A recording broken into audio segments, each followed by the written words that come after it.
अल्हम्दुलिल्लाह अल्हम्दुलिल्लाहिल्लज़ी हदाना इलस्सिरातिम मुस्तक़ीम वस्सलातु वस्सलामु अला मन इख्तस्स बिल खुलुकिल अज़ीम अम्मा बअदु फ़अऊज़ु बिल्लाहि मिनश शैतानिर लईनिर रजीम बिस्मिल्लाहिर रहमानिर रहीम कुल ला अस्अलुकुम अलैहि अजरन इल्लल मवद्दता फिल कुर्बा कद सदक़्ता या रब्बल आलमीन इन्नल्लाह व मलाइकतहु युसल्लूना अलन नबी या अय्युहल्लज़ीना आमनू सल्लु अलैहि व सल्लिमू तस्लीमा अल्लाहुम्मा सल्लि अला सय्यदिना व सनदिना व हबीबना व तबीब कुलूबिना व अजसादिना व अरवाहिना व तस्कीनु कुलूबिना व तत्हीरु सुदूरिना व कुर्रतु उयूनिना व तुदरीकु बुयूतिना आलाना व औलाना व मौलाना मुहम्मद वाला आलिही व सहबिही व अज़वाजिही व औलियाए उम्मतिही व उलमाए मिल्लतिही इला आखिरिल आया। हुसैन तेरी अता का चश्मा दिलों के दामन भिगो रहा है। हुसैन तेरी अता का चश्मा दिलों के दामन भिगो रहा है और आसमान पे ये उदास बादल तेरी मोहब्बत में रो रहा है। और आज भी जो गुजरे हवा करबला से तो कहता है मुनादी तू और भी धीरे गुजर के यहाँ मेरा हुसैन सो रहा है। और नबियों का ताजदार है नाना हुसैन का, नबियों का ताजदार है नाना हुसैन का और अफजल है सारे जहां से घराना हुसैन का। एक पल की थी हुकूमत बस यजीद की, सदियां हुसैन की जमाना हुसैन का। और वाह वाह हुसैन इस्लाम को जिंदा किया तूने, वाह हुसैन इस्लाम को जिंदा किया तूने, हक और बातिल में फर्क कर दिया तूने। अरे जी कर मरना तो सभी को आता है, मर के जीना सिखा दिया तूने, मर के जीना सिखा दिया तूने। और जीना अगर तू चाहता है, जीना अगर तू चाहता है ता हयात चैन से, जीना अली से सीख मरना हुसैन से, जीना अली से सीख, जीना अली से सीख मरना हुसैन से। क्योंकि दारैन का सुल्तान हुसैन इब्न अली है, दारैन का सुल्तान हुसैन इब्न अली है। एक बोलता कुरान हुसैन इब्न अली है। और कुरान तो देता है हमें दावत ईमान, ईमान ये कहता है मेरी जान हुसैन इब्न अली, ईमान ये कहता है मेरी जान हुसैन इब्न अली है। खल्ला के कायनात का बेपाया फजल है कि करम है उस मालिक ने आज हमें बहुत ही बाबरकत बज़म नशिस्त और महफिल मिलाकर बिठाया है। मल्लम यशकुरिन्नास लम यशकुरिल्लाह, अब का मकाला अलैहिस्सलाम। जो बंदों का शुक्रगुजार नहीं होता वो रब का भी शुक्रगुजार बंदा नहीं बन सकता। तो ये हम शुक्रगुजार हैं उस शख्सियत के कि जिसने इतना प्यारा एहतमाम किया कि ये बच्चे, नौजवान, बुजुर्ग सब अकीदा अहले सुन्नत से वाकिफ हो जाएं। वो शख्सियत कोई और नहीं, आपके और मेरे दिल के करीब इस मस्जिद के इमाम व खतीब, नौजवान आलिम दीन हैं, मुकर्रिर शोला बयां हैं, बहुत मोहब्बत और शफ़क़त हज़रत की, हज़रत अल्लामा मौलाना सैयद उबैद रज़ा कादरी हफ़िज़हुल्लाह ताला। आपके तवस्सुत से, आपकी मोहब्बत पे, आपकी दावत पे यहाँ हाज़िरी हुई है। अल्लाह ताला आपकी मोहब्बतों को दवाम अता फ़रमाए, आपके इल्म में, उम्र में, आपके इखलास में, दीन मतीन की खिदमात में मज़ीद बरकत अता फ़रमाए। हज़रत अनस रज़ियल्लाहु ताला अन्हु से रिवायत है, नबी इस्लाम ने पूछा है मेरे सहाबा, क़यामत के दिन मिंबर सजे होंगे और उस मिंबर पे जो मिंबर होंगे ना, उस मिंबर की एक मोती की चमक धमक इतनी होगी, रोशनी इतनी होगी कि सूरज की रोशनी उसके आगे कम पड़ जाएगी। मौजू से रिलेटेड नहीं है, मेरे मौजू से रिलेटेड हदीस नहीं है, लेकिन मेरा विजदान पुकार रहा है कि ये हदीस यहाँ सुनाना बनती है। ऐ मेरे सहाबा, नफ्सा नफ्सी का आलम है, लोग पसीने में गोताजन है, हर एक अपनी जान की अमान चाहता है। ऐसे आलम में रब ऐसे मिंबर सजाएगा कि जिसका एक मोती ऐसे चमके जैसे सूरज की चमक उसके आगे कम पड़ जाए। जरा बताओ तो सही, इन मिंबरों पे जलवा अफरोज कौन होगा, इन मसनदों पे बैठेगा कौन? सहाबा ने अर्ज की, हुजूर अंबिया बैठेंगे? का नहीं नहीं, अंबिया नहीं बैठेंगे। फिर सुलहा बैठेंगे, फिर सहाबा बैठेंगे, शुहदा बैठेंगे, मुख्तलिफ किस्म के रुतबे। सहाबा ने अर्ज की, हुजूर ये बैठेंगे? नबी अलैहिस्सलाम ने फरमाया नहीं नहीं, ये भी नहीं बैठेंगे। दस्त बस्त अर्ज की, फिदा का अबी व उम्मी या रसूल अल्लाह। फिर आप ही इरशाद फरमा दें कौन बैठेगा? फरमाया, मेरी उम्मत के वो लोग बैठेंगे, वो जवान बैठेंगे, वो बच्चे बैठेंगे, वो बूढ़े बैठेंगे, वो हुफाज बैठेंगे, वो उलमा बैठेंगे, जो आपस में एक दूसरे से अल्लाह की मोहब्बत के लिए मिलते होंगे। जुदा होते होंगे तो अल्लाह की मोहब्बत के लिए होते होंगे। अब जरा मैं और आप अपने मन को टटोले तो सही, अपने बातिन को खंगाले तो सही। हमारे यहाँ बैठने का मकसद क्या है? अल्लाह का जिक्र हो जाए, अल्लाह के नबी के प्यारे घराने की बातें सुनने को मिल जाएं। ये अल्लाह की रज़ा के लिए मोहब्बत है। आप भी अल्लाह की रज़ा के लिए आए हैं, मैं भी अल्लाह की रज़ा के लिए आया हूँ। तो इस हदीस का मिज़दाक अल्लाह की रहमत से उम्मीद रखते हुए हम अपने आप को बना सकते हैं। अगर हम एक दूसरे से अल्लाह के लिए मोहब्बत करेंगे, अल्लाह ये मनसब हमें भी अता कर देगा। तो अपने दिलों को, अपनी नीयतों को जितना हो सके खालिस करके बैठे। आज का जो मौजू है, अव्वलन तो मैं बहुत ज़्यादा दाद तहसीन पेश करूं इस सिलसिले को कि उमूमन इसका बहुत ज़्यादा फुकदान भी है और इस काम की बहुत ज़्यादा ज़रूरत भी है कि मुस्तकिल इस्तिकामत के साथ महीने में एक महफिल बंदा इस तरह की कर लेना। इंतज़ामात, ये ऑर्गेनाइजेशन, ये ऑर्गेनाइज करना, ये बड़ा मुश्किल काम होता है। सारे इंतजामात देखना, उलमा से टाइम लेना, फिर उनके वक्त को मैनेज करना, फिर नातखा को टाइम देना, इस सारी चीज़ों कोई आसान तमाशा लबेबाम नहीं होती। और 10 दिन मुस्तकिल इस तरह से कोई प्रोग्राम करना तो फिर दाद तहसीन बनती है। ये इंतहाई काबिल दाद तहसीन काम है कि अल्लाह रब्बुल इज़्ज़त ने ये काम लिया इस मस्जिद से, इस इंतज़ामिया से, इन नौजवानों से और हज़रत की ज़ात से कि 10 दिन अलग मौज़ूआत पे अलग अलग उलमा कराम आपसे गुफ्तगू करने हाजिर हो रहे हैं। यह आपके लिए सादत की बात है। तो आज जिस पैराहन में, जिस मौजू में मुझे कैद किया गया है, वो मौजू फिर कोई और नहीं, बड़ा नायाब, बड़ा ही वालेहाना मौजू है। वो मौजू है मोहब्बत सहाबाए किराम और अहले बैत। बोले सुभान अल्लाह। थोड़ा और बुलंद आवाज़ से माशाअल्लाह। इतनी तवज्जो के साथ आप बैठे हैं ना, और खिताब का कोई वक्त आप यूँ समझे मुतय्यन नहीं है। सही, अगर आपकी तवज्जो 15 मिनट में मधम पड़ जाती है, हम 15 मिनट में खिताब खत्म कर देंगे। और अगर आपका ज़ौक़ बरकरार रहता है तो हम मज़ीद खिताब करेंगे। बोले सुभान अल्लाह। इसी ज़ौक़ के साथ आप बैठे, इंशाअल्लाह कुछ ना कुछ ज़रूर आप पैगाम समझ के जाएंगे और अपने दामन में अनमोल मोती लेकर जाएंगे। मौजू जो है ना, वो है मोहब्बत सहाबा व अहले बैत। कुरान मजीद फुरकान हमीद सरनामे कलाम में मैंने जो आयत मुक़द्दसा तिलावत की, अल्लाह रब्बुल इज़्ज़त ने इरशाद फरमाया, कुल ला अस्अलुकुम अलैहि अजरन इल्लल मवद्दत फिल कुर्बा। ऐ नबी आप फरमा दे, मैं कोई तुमसे अजर नहीं तलब करता, कोई उजरत नहीं, कोई मुझे पे नहीं चाहिए तुमसे।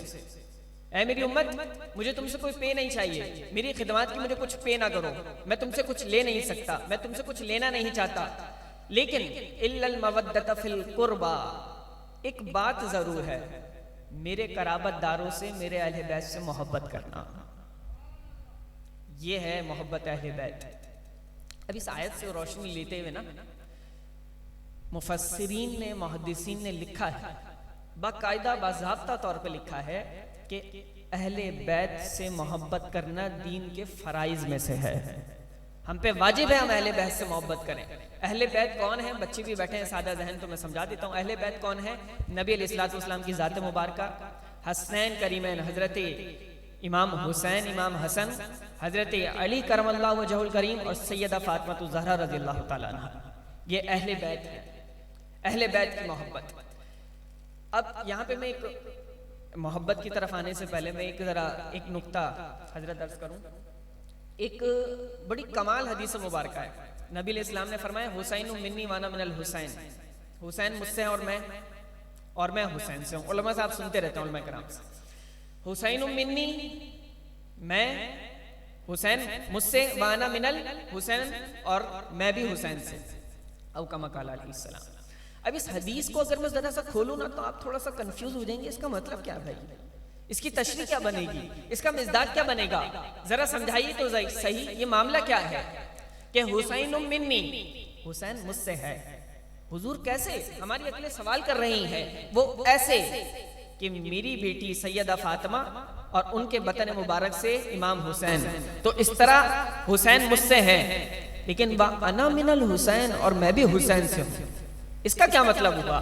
तो किसी ने क्या खूब, क्या कमाल, क्या इश्क की ऐनक लगा के, इश्क का कलम उठा के, हुसैनी कलम लहरा के और कलम उठा के ऐसी हुसैनी स्याही से क्या खूब तशरीह लिखी। का बात यह है कि हुसैन मिन्नी, हुसैन मुझसे है, ये तो दुनिया को समझ में आ गया, लेकिन लोगों सुनो सुनो, हुजूर फरमा रहे हैं वा अना मिनल हुसैन और मैं भी हुसैन से हूँ। हुजूर कैसे? का एक वक्त आना है, करबला का मैदान होगा, उस मैदान में इमाम हुसैन उस आजमाइश, उस इम्तिहान में अगर पूरा उतर जाएंगे, फिर कयामत तक के लिए मेरा नाम हुसैन से होगा।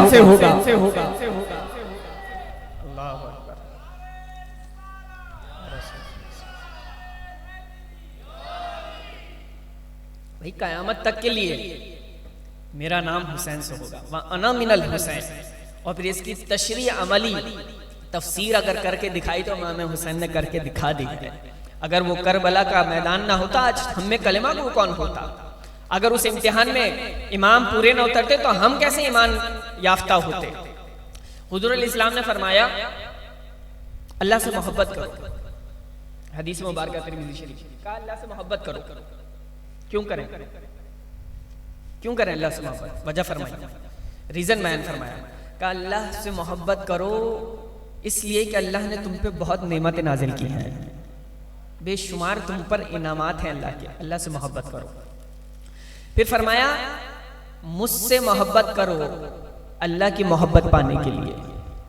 ये जो कड़ियां है ना हदीस की, ये जो कड़ियां आप ये समझेंगे तो आपको लुत्फ इसका मिलेगा। ये नबी इस्लाम का फरमान है क्या? तिरमिज़ी शरीफ की फरमाया अल्लाह से मोहब्बत करो अल्लाह की नेमतों की वजह से, और फिर फरमाया अल्लाह से मोहब्बत करनी है, अगर अल्लाह से मोहब्बत करनी है तो मुझसे मोहब्बत करो ताकि तुम्हें अल्लाह की मोहब्बत मिल जाए। हुजूर हमें अल्लाह से मोहब्बत करनी है, क्या करें? मुझसे मोहब्बत करो। हुजूर हमें आपसे मोहब्बत करनी है तो क्या करें? तीसरी कड़ी इरशाद फरमाया अल्लाह से मोहब्बत करो अल्लाह की नेमतों की वजह से, मुझसे मोहब्बत करो ताकि तुम्हें अल्लाह की नेमत मिल जाए। हुजूर अल्लाह से मोहब्बत करना चाहते हैं, क्या करें? मुझसे मोहब्बत करो। हुजूर आपसे मोहब्बत करना चाहते हैं, क्या करें? कहा मेरे अहले बैत से मोहब्बत करो, मेरी मोहब्बत भी मिल जाएगी, रब की मोहब्बत भी मिल जाएगी। मेरी तो मेरी, रब की मोहब्बत भी तुम्हें मिल जाएगी। क्या करें? हुजूर के घर वालों से मोहब्बत करें। ये जो अहले बैत की मोहब्बत है ना, ये समझिए। फिर मैं बताता हूँ साहबा कराम ने किस तरह, किस अंदाज से, किस जाविये से, किस किस मौके पे अहले बैत से मोहब्बत का इजहार किया है।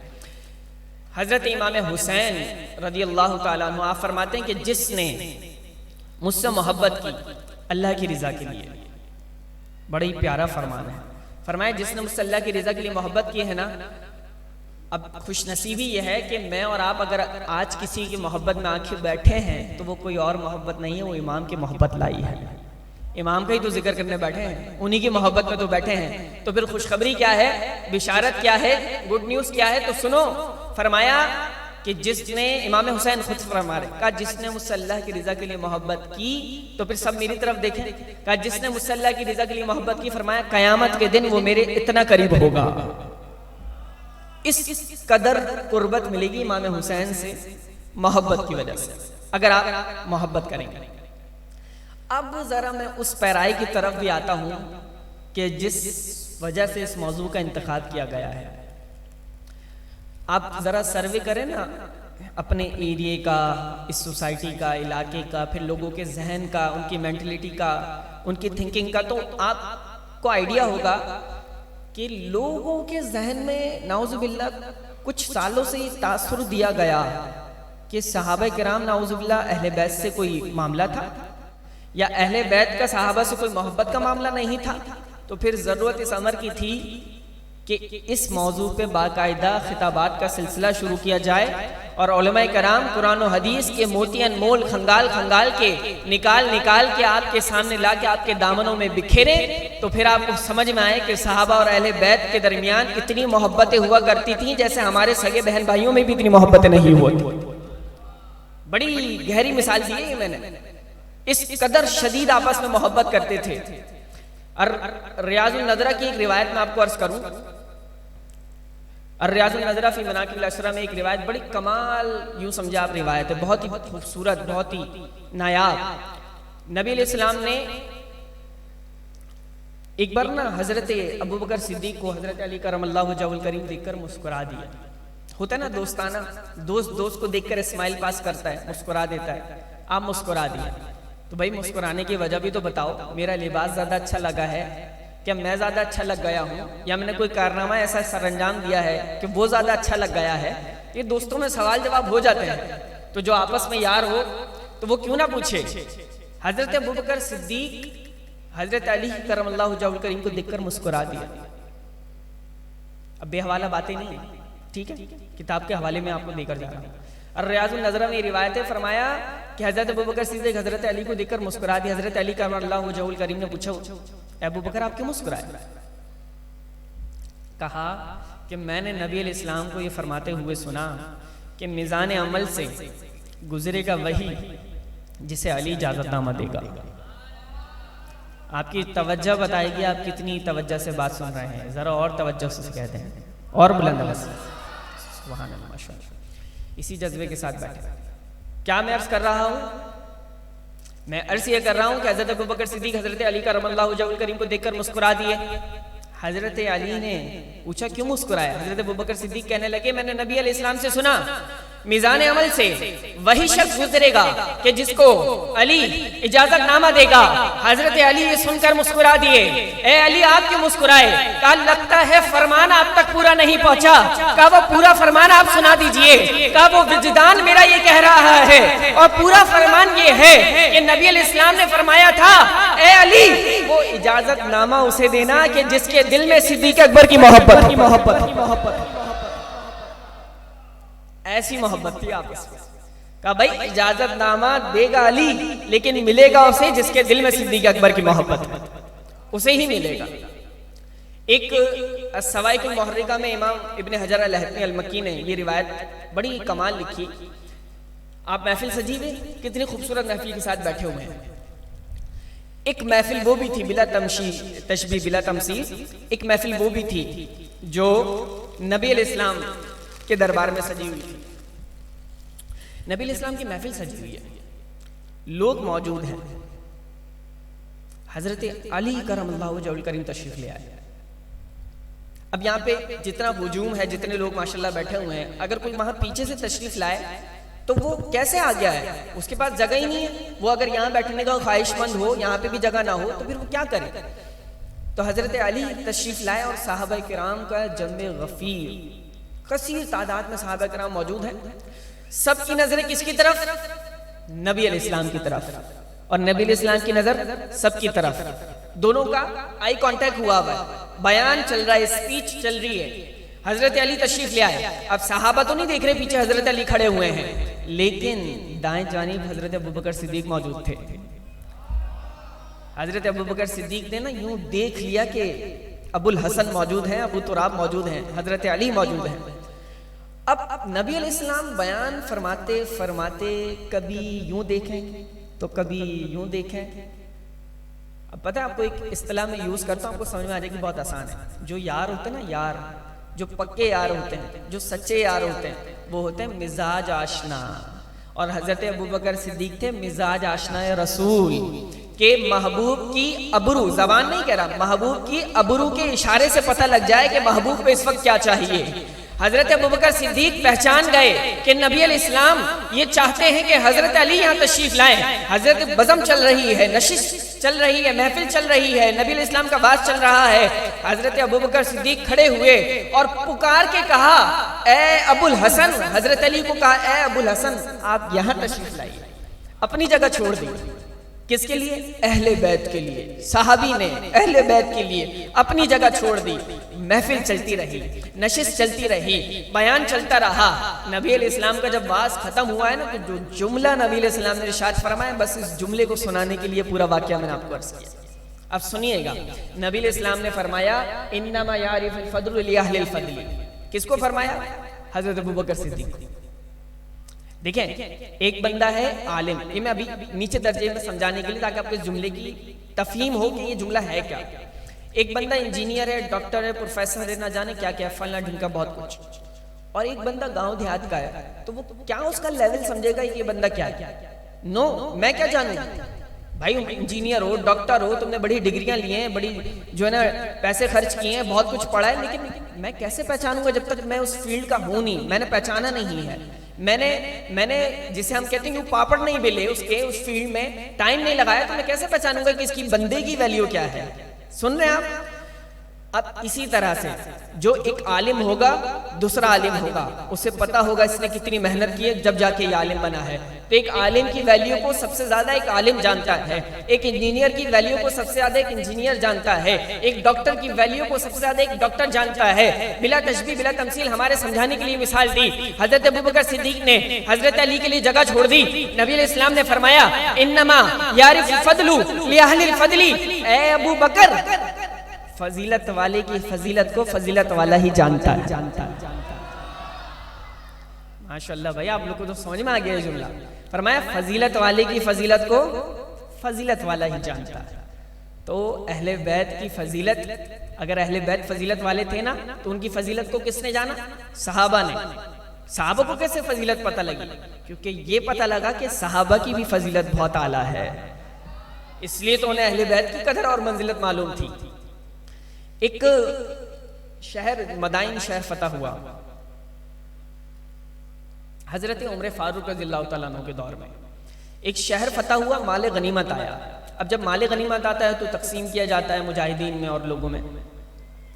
तो हजरत उमर के दौर में मदाइन शहर से माल गनीमत आया, हसनैन करीमैन तशरीफ फरमा है।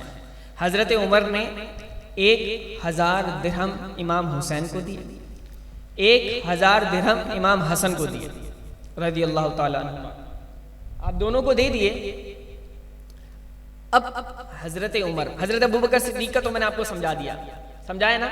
हजरत अबू बकर सिद्दीक की मैं आपको एक बात बताऊं अभी, क्योंकि मैं अहले बैत का जिक्र कर रहा हूं हजरत अबू बकर सिद्दीक के साथ, तो ये बहुत जरूरी है। हजरत अबू बकर सिद्दीक का एक फरमान सुनिए। हजरत अबू बकर सिद्दीक रज़ियल्लाहु ताला अन्हु, अब मैं अगर आपसे पूछूं यार सबसे ज्यादा नाज नखरे उठाना किसके पसंद है, तो अगर तो आप अनमैरिड हैं तो आप कहेंगे वालिदा के, बहन के, अनमैरिड ना। और अगर कोई मैरिड बंदा है तो फिर डेफिनेटली क्या जवाब आएगा, आप सब जानते हैं कि किसके नाज नखरे उठाना सबसे ज्यादा पसंद है। ठीक है, तो मैं अर्ज कर रहा हूं कि आपसे अगर कोई पूछे कि यार आप सबसे ज्यादा अपने पैसे खर्च करना किस पे अच्छा समझते हैं, तो आपकी जबान पे, आपके लबों पे जिस बंदे का, जिस शख्सियत का नाम आएगा ना, वो आपके दिल के करीब होगा। बोले सुभान अल्लाह। दिल के, अगर मैं पूछूं आप अपना सबसे अच्छा बिहेवियर किसके साथ रखना चाहते हैं, तो इस सवाल के जवाब में जिस शख्सियत का नाम आएगा ना, वो बहुत ज्यादा आपके लिए रिस्पेक्टेबल होगी, बहुत ज्यादा इज्जतदार शख्सियत होगी। ठीक है, अब हजरत अबू बकर सिद्दीक रज़ियल्लाहु ताला अन्हु फरमाते हैं कि मुझे अपने घर वालों से ज्यादा नबी के घर वालों के साथ अच्छा सलूक करना अच्छा लगता है। कहा उनके साथ हुस्न सलूक करना मुझे बड़ा ही अच्छा लगता है। और फिर हजरत अबू बकर सिद्दीक नमाज पढ़ के मस्जिद से निकले ना, मस्जिद से निकले, हजरत अली भी साथ हैं, हजरत अबू बकर सिद्दीक भी साथ हैं। हजरत अबू बकर सिद्दीक ने इमाम हसन को अपने कंधों पर उठा लिया और कंधों पर उठा के कहा कि क्या ही खूबसूरत नैन नक्श हैं, ये तो मेरे नबी में मिलता है। और हजरत अली ये देखकर मुस्कुरा रहे थे। तो ये मोहब्बतें थी आपस में। मैं अर्ज कर रहा था, जब मदाइन शहर फतह हुआ ना, माले गनीमत आया, अब तसव्वुर करिएगा, हजरत उमर के सगे बेटे अब्दुल्ला बिन उमर खड़े हुए, सगा बेटा आपकी सगी औलाद आपके सामने मौजूद है। हजरत उमर ने 1000 दिरहम इमाम हुसैन को दिए, 1000 दिरहम इमाम हसन को दिए और 500 दिरहम हजरत अपने सगे बेटे अब्दुल्ला बिन उमर को दिए। ये क्या बात हुई? जहनों में सवाल पैदा हो गया।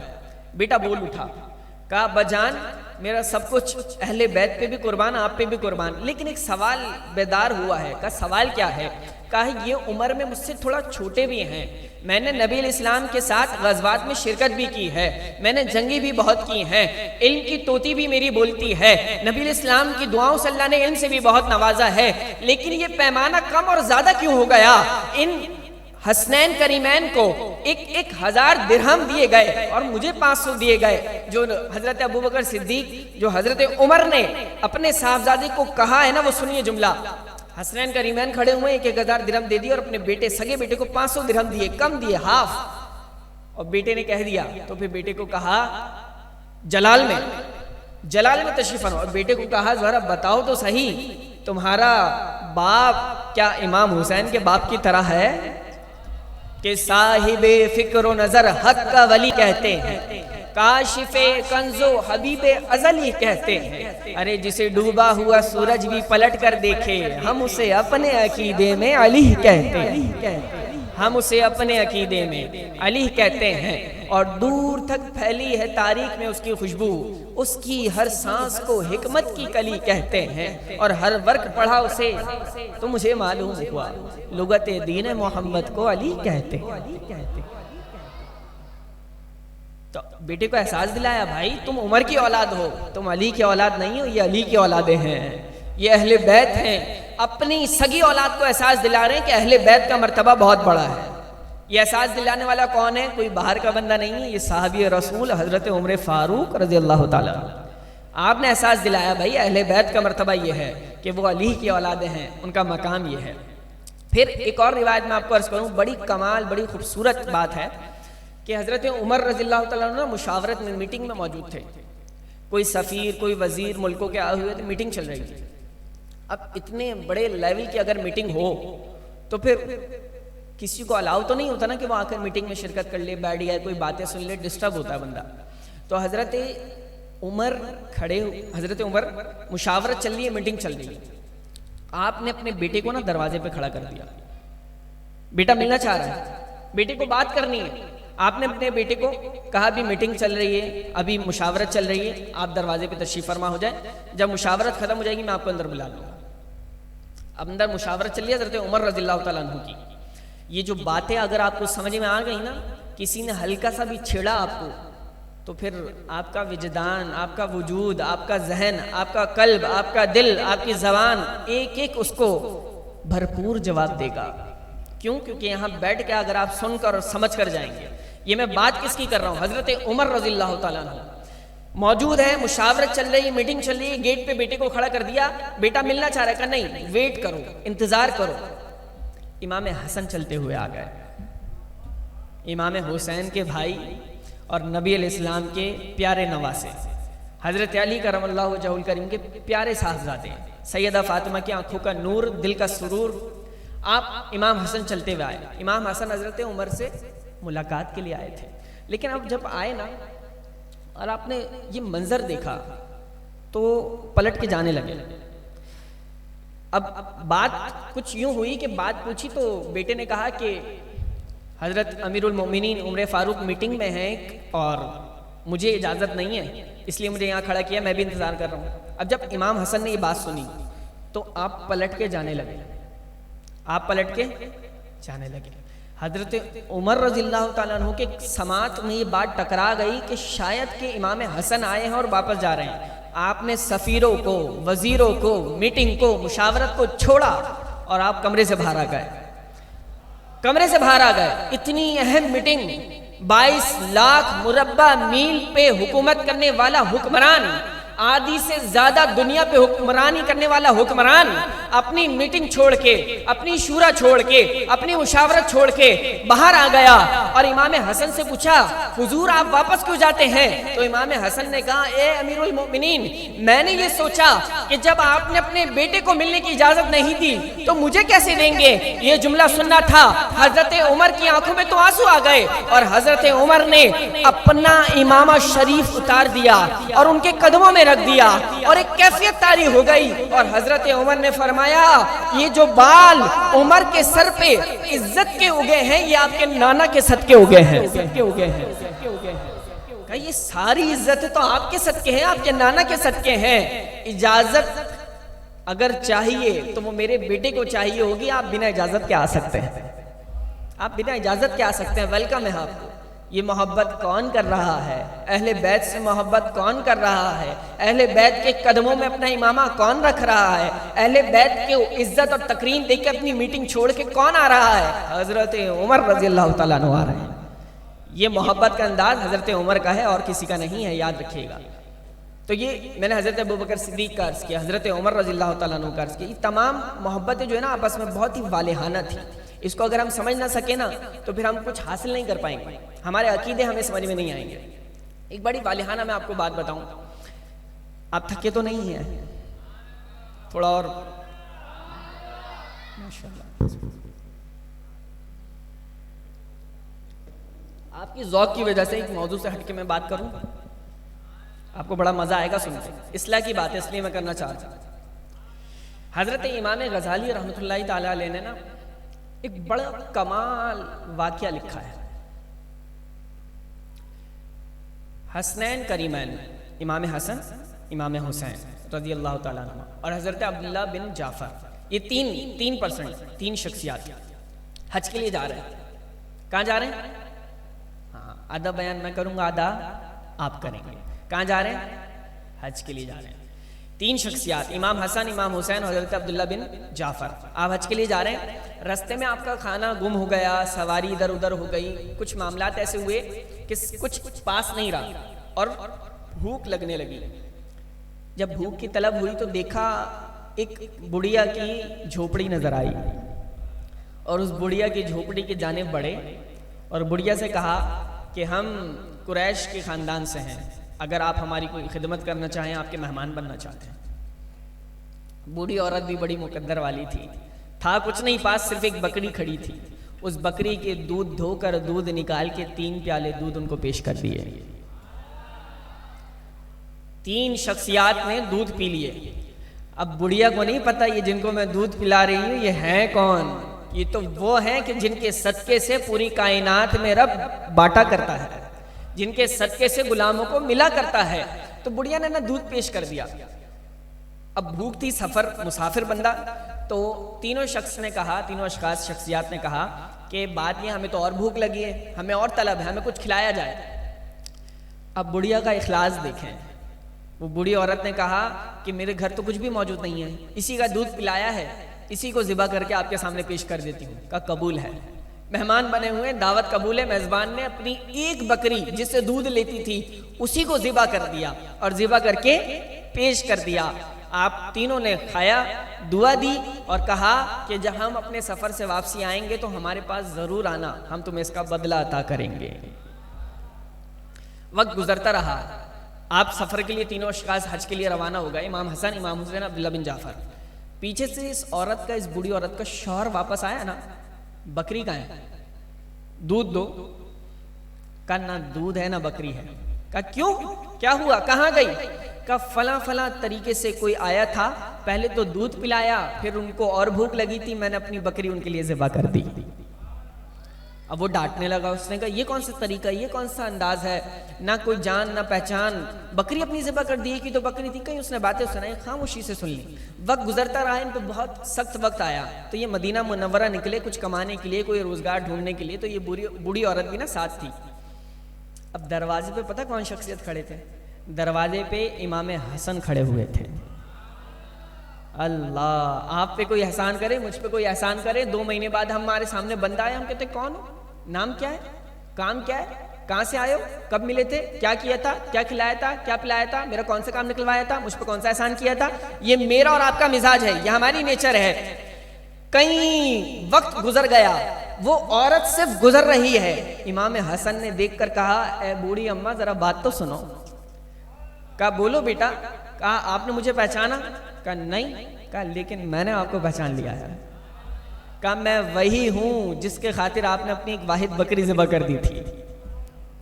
आज मैं आपको उसका बदला देता हूं। क्या बदला दे? एक बकरी ज़िबा की थी भाई, एक बकरी वापस कर दो। अगर ज्यादा सखी है तो दो बकरी दे दे, 3 बकरी दे दे। इमाम हसन ने कहा आप अंदर तो तशरीफ लाए, मैं आपको उस एहसान का बदला देने लगा हूं। क्या बदला चाहिए? का जो आप करम फरमा दें। आपने उस एक बकरी के बदले 1000 बकरियां अता की। ये इमाम हसन ने अता की और कहा अब मेरे भाई इमाम हुसैन की तरफ आप चली जाएं। वो इमाम हुसैन के पास, उन्होंने पहला सवाल किया मेरे भाई ने क्या दिया? कहा 1000 बकरियां। और मैं मेरा जुमला पूरा नहीं हुआ। 1000 बकरियां नहीं, सिर्फ 1000 बकरियां और 1000 दिरहम अता किए। एक बकरी की बदला दे रहे हैं भाई अपने एहसान का। इमाम हुसैन ने पूछा मेरे भाई ने क्या दिया? क्या 1000 बकरी 1000 दिरहम। आपने भी 1000 बकरी 1000 दिरहम अता कर दी। हजरत अब्दुल्ला बिन जाफर के पास भी भेज दिया जो तीसरे शख्स थे, तीसरी शख्सियत थे। कहा हसनैन करीमैन ने क्या दिया? बता दिया। कहा मेरी तरफ से 2000 बकरी 2000 दिरहम। वो जिसने एक बकरी उन पे कुर्बान की कि जिनकी शख्सियत की पहचान भी नहीं थी, ये हस्तियां कौन हैं। जब एहसान का बदला चुकाने आए तो फिर ऐसा चुकाया कि वो एक बकरी वाली खातून 4000 बकरियों और 4000 दिरहम लेके सखी होके जा रही है। एक होता है ना आप किसी गरीब को दे दें, और एक होता है इतना दे दें कि वो खुद किसी को देने के काबिल हो जाए।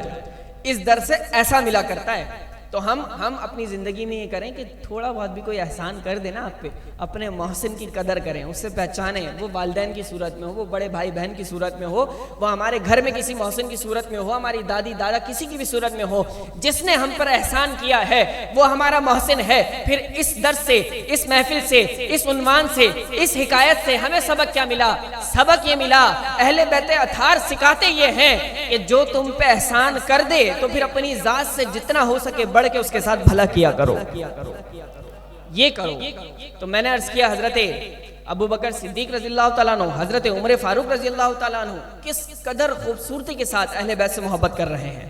अब एक और मैं आपको एक बात करूं, बस अपनी गुफ्तगू को मैं समेटता हूं। हजरत अबू हुरैरा रज़ियल्लाहु तआला आप फरमाते हैं कि जब मैं इमाम हसन इमाम हुसैन की तरफ देखता हूं तो मेरी आंखों में आंसू आ जाते हैं, क्योंकि आप दोनों नबी इस्लाम से मिला करते थे। और इमाम, ये हजरत अबू हुरैरा कौन है? 5000 से ज्यादा अहादीस रिवायत करने वाले साहबी रसूल। ये इल्मी मकाम है उनका। और क्या कर रहे हैं? इमाम हुसैन के पैरों को उठाया और अपनी कमली से, अपनी चादर से उनकी पैरों की गर्द झाड़ने लगे। ये मोहब्बत का अंदाज है, ये नाज बर्दारियां हो रही हैं, ये शफकतें हो रही हैं। अच्छा, एक बहुत अहम बात मैं आपको बताऊं। जब हजरत उमर फारूक रज़ियल्लाहु तआला अन्हु ने वजीफे मुकर्रर किए ना, सैलरी मुकर्रर की, वजीफे लगाए, इसको इतना वजीफा दिया जाएगा, इस शख्स को इतना वजीफा दिया जाएगा, तो आपने 5,000 दिरहम किसका वजीफा लगाया? अपने बेटे अब्दुल्ला बिन उमर रज़ियल्लाहु तआला अन्हु का नहीं, अपनी सगी औलाद का ये वजीफा नहीं लगाया। 5,000 दिरहम किसका वजीफा लगाया? हसनैन करीमैन का लगाया। इमाम हुसैन इमाम हसन का 5,000 दिरहम वजीफा लगाया है। और फिर हजरत अमीर मुआविया रज़ियल्लाहु तआला आपने इतने तहाइफ, इतने तोहफे, इतने वजीफे अहले बैत की बारगाह में भेजे इमाम हसन इमाम हुसैन के लिए। और एक वक्त मैं तो पढ़ के हैरान हो गया कि लोग पेश क्या करते हैं और असल हमारा दीन और अकीदा क्या है, मोहब्बतें कैसी हैं।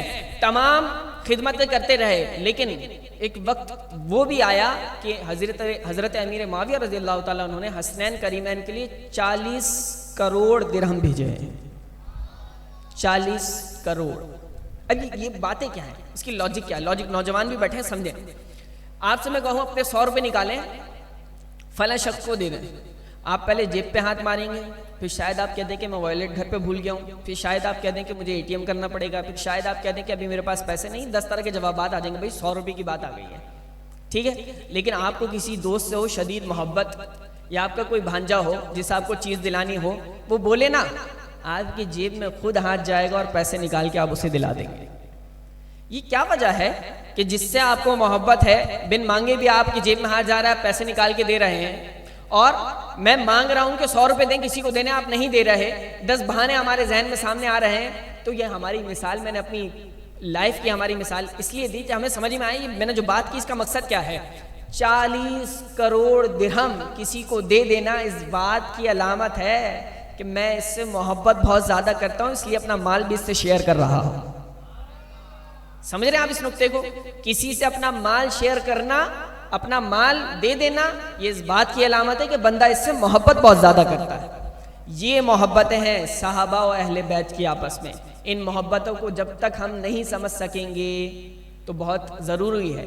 हम नहीं समझ सकेंगे तो हमारी इंफॉर्मेशन अधूरी है, हमारा अकीदा अधूरा है। हमें कोई छेड़ेगा, हमें कोई बहकाएगा, हम बहक सकते हैं। लेकिन जो आज की नशिस्त में शिरकत करे, जो इस बयान को अपने जहन में महफूज रखने की कोशिश करे, जो इन मालूमात को जो कभी देखे तो हज़रत उमर अपना इमामा रख देते हैं कदमों में और कहते हैं कि ये इज्जत के बाल आपके नाना के सदके हो गए हैं। जो कभी देखे तो हज़रत अबू बकर सिद्दीक इमाम हसन को कंधों पे उठा लेते हैं और कहते हैं कितना ही खूबसूरत बच्चा है। ये तमाम तर बातें जो कभी हज़रत अबू बकर सिद्दीक के कॉल को पढ़े तो हज़रत अबू बकर सिद्दीक कहते हैं मेरी फैमिली, मेरे घर वालों से ज़्यादा अच्छा सलूक करना मुझे जिसके साथ अच्छा लगता है वो नबी के घर वाले हैं।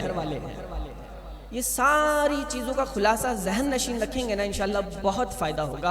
अल्लाह ताला तादम हयात की मोहब्बत सलामत रखे, आप नौजवानों को सलामत रखे, हजरत वाला के साया को सलामत रखे, ये काविश कबूल फरमाए, हमें इखलास अता फरमाए और तादम हयात दीन मतीन की खिदमत हमारे मुकद्दर में रब्बुल इज़्ज़त वाफिर हिस्सा अता फरमाए। जो कुछ अर्ज़ किया खला के कायनात अपनी बारगाह में कबूल फरमाए। वाखिरु दावाना अनिल हम्दुलिल्लाह।